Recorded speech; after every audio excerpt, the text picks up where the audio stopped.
Greetings again, everybody. In this, my next lesson of how you too can learn to play absolutely stunningly fascinating replicas of the ancient Jewish kinnor lyre, as played by my Levite ancestors in the Temple of Jerusalem over 2,000 years ago. I'm going to show you how to play klezmer music on this thing.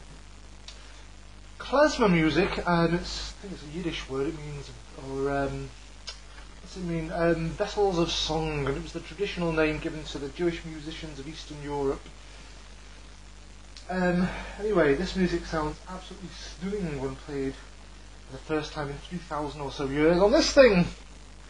I'm going to show you today how to play the very first klezmer music I ever taught myself. It has a few names, this one. Devotedly Jubilant Amos, or Neron and Nigun or something, but it's really great Eastern Europe, very Eastern, Middle Eastern sound to it. You can almost imagine the sounds of these kinnors sort of wafting down from the Temple of Jerusalem through the groves of olive trees 2,000 years ago. Even from my dodgy Scouse accent, let's show you the tune.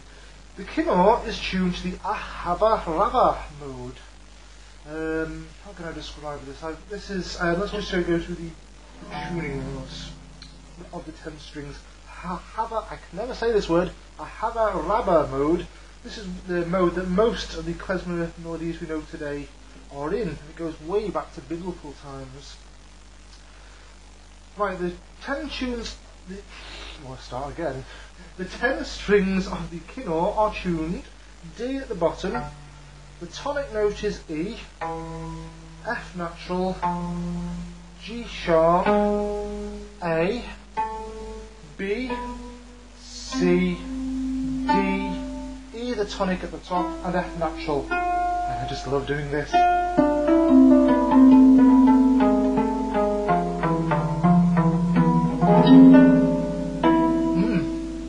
Anyway, here's the tune. I'll play with the plectrum so you can hear it clearer over my dodgy Scouse accent.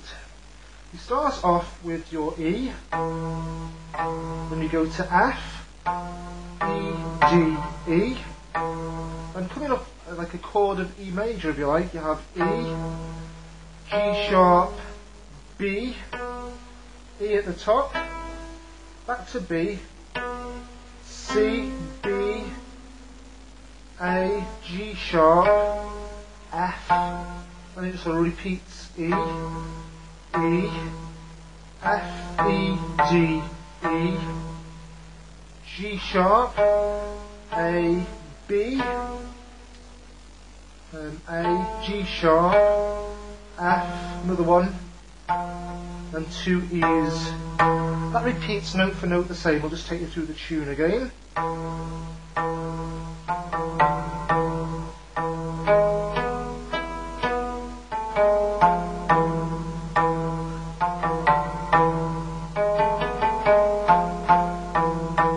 Section, you go up to your G sharp, then A, a few B's, up to E, B, C, B, A, G sharp, F, E, then down to D. You can do a glissando to it. Oh, I'm doing that. Another D, then E, F, D.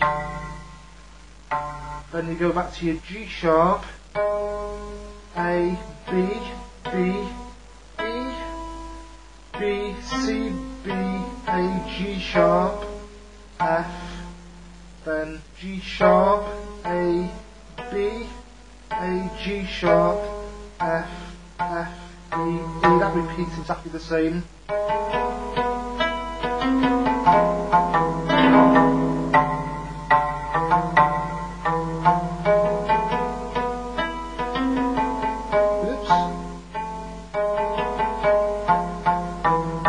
Section, you go up to A, G sharp, F, E, A, G sharp, A, G sharp, F, E, A, G sharp, F, E, A, G sharp, A, G sharp, F, E. Then yet another section. E, up to your next E, you can do a glissando. And a few more E's. Then D. Then back down to your C. Another few more C's. B. A. G sharp. Then G sharp, A, B. A, G sharp, F, F, E, E. That repeats.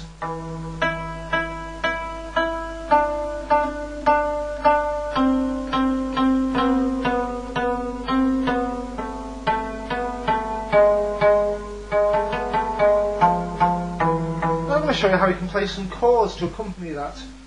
Just basically all you need is E and the B, which is your blue and red strings, if you can see here. Hard to see that. Blue and red strings. Then you go down, that's like a fifth, and then you have D and the A. The only other chord you're going to use is E and an A. So it's E, B, D and A.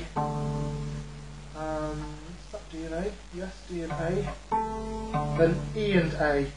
It's the only three chords basically. So you can play the chords with your left hand, tuning the right hand. So you start off like this, playing E and the B, then you've got D and the A, E and the B, E and the B again, E and the B, back down to D and the A, and the B, straight onto the second section, again E and the B, back down to D and the A, back to E and the B,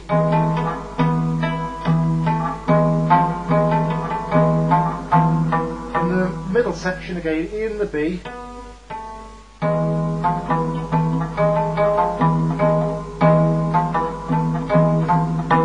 section, again you have E and the B. Then you could play a whole chord here, triads, that's so those are called, you can think D, F, A, chord of D minor. Then you can play here E and the A. Then E and the B again. Then DFA, then maybe a whole triad E, G sharp, B, then E and the B, maybe end with say a fourth up here to B and the E. Just a few ideas. I hope you found that interesting. Bye for now.